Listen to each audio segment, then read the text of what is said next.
Top 5 Nobel Peace Prize Mistakes Ever. 1. Yasser Arafat. Palestinian leader Yasser Arafat, Israeli Prime Minister Yitzhak Rabin, and Israeli Foreign Minister Shimon Peres shared the 1994 award for their work on the Oslo Peace Accords. The committee awarded the prize for their efforts to create peace in the Middle East. Yasser Arafat was the leader of the Palestine Liberation Front, which was labeled as a terrorist organization that committed several terror attacks on Israel and Western targets. Hijacking airplanes and attacking ships were the terror attacks of the organization. The decision received criticism, not only because the awards are generally seen to have failed at ending the Israel-Palestine conflict, but because of Arafat himself. A member of the committee, Kjær Christiansen, resigned over Arafat's nomination, and in an article for the Times of Israel in 2012, American columnist Jane Orlinger called Arafat the worst man ever to win the Nobel Peace Prize. 2. Barack Obama. The 44th U.S. president received the Nobel Peace Prize in 2009 for his extraordinary efforts to strengthen international diplomacy and cooperation between peoples. Obama received the prize after 9 months he became president. Many criticized Obama's nomination for being premature and that he had not been in power long enough to deserve the prize. Nobel Peace Prize Committee had no concrete reason to award the charismatic president. Barack Obama has always been accused for his role in Libya, Yemen, and the Middle East.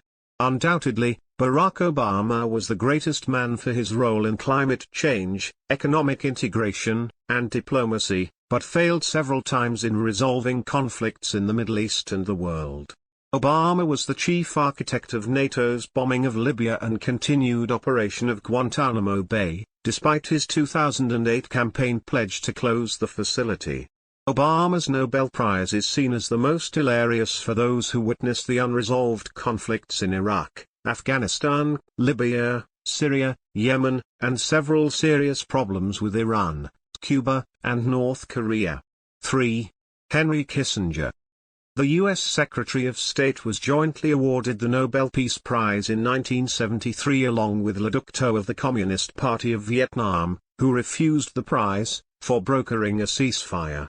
The Nobel Committee was swayed by the duo's efforts to end the brutal and bloody Vietnam War. Of course, the war would not end for another 2 years, and it was Kissinger who fundamentally supervised the slaughter, in Vietnam, Cambodia, and Laos. Kissinger was also behind Operation Condor, the U.S.-orchestrated campaign of murder, torture, and disappearances in Latin America, including, most notably, his pivotal support of the military coup that ousted the democratically elected socialist president of Chile, Salvador Allende. Kissinger also extended massive U.S. support to Argentina's right-wing military, who in March of 1976 launched the Dirty War, a massacre against leftists that left more than 30,000 dead and disappeared. In Cambodia, Kissinger's carpet bombing led directly to the takeover of Pol Pot's genocidal Khmer Rouge regime. In 2014, released documents revealed that in 1976, Kissinger planned to launch airstrikes against Havana, strike ports and military installations in Cuba. 2. Aung San Suu Kyi. Myanmar's most popular human rights activist is the daughter of Myanmar's independence hero, General Aung San. Aung San Suu Kyi fought the dictatorship rule in Myanmar for decades to bring justice and democracy to the people of Myanmar. Even though she went to prison many times, she didn't stop fighting. She was once seen as a beacon for human rights, a principled activist who gave up her freedom to challenge the ruthless army generals who ruled Myanmar for decades. In 1991, Aung San Suu Kyi was awarded the Nobel Peace Prize, while still under house arrest, and hailed as an outstanding example of the power of the powerless. In 2015, she led her National League for Democracy, NLD, to victory in Myanmar's first openly contested election in 25 years.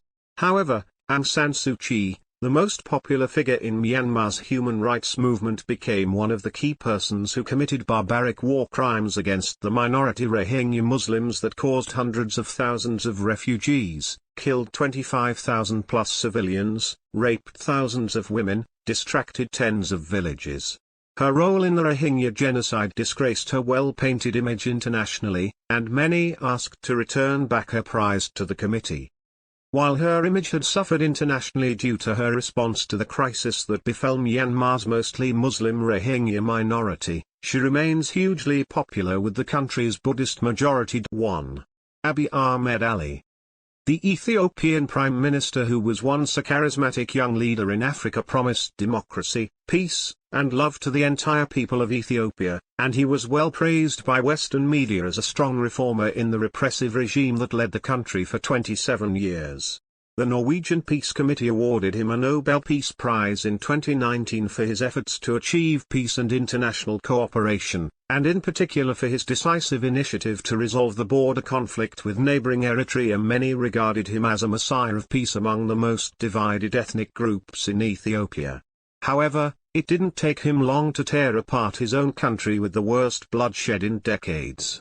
Abiy Ahmed Ali, an authoritarian ruler who waged a genocidal war against the people of Tigray, a bloody war that displaced millions, starved hundreds of thousands, killed tens of thousands of civilians.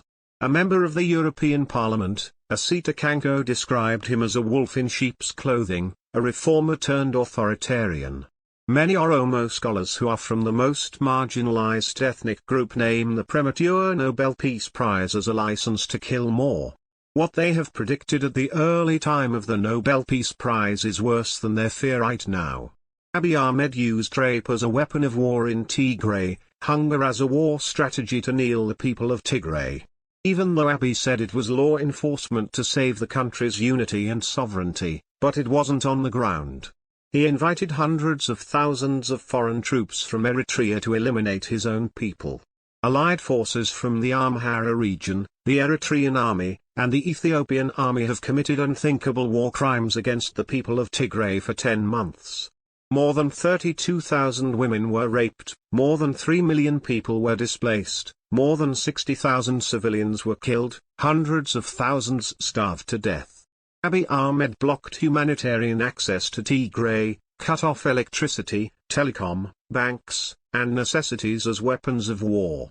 The Finnish Foreign Affairs Minister and European Union Special Envoy, Pekka Haavisto, told the European Parliament Committee that the Ethiopian leaders told him that they were going to wipe out the Tigrayans for 100 years. This warlord brought Ethiopia from the anchor of stability to the epicenter of chaos in Africa. The Top Stories. Subscribe, like, and share.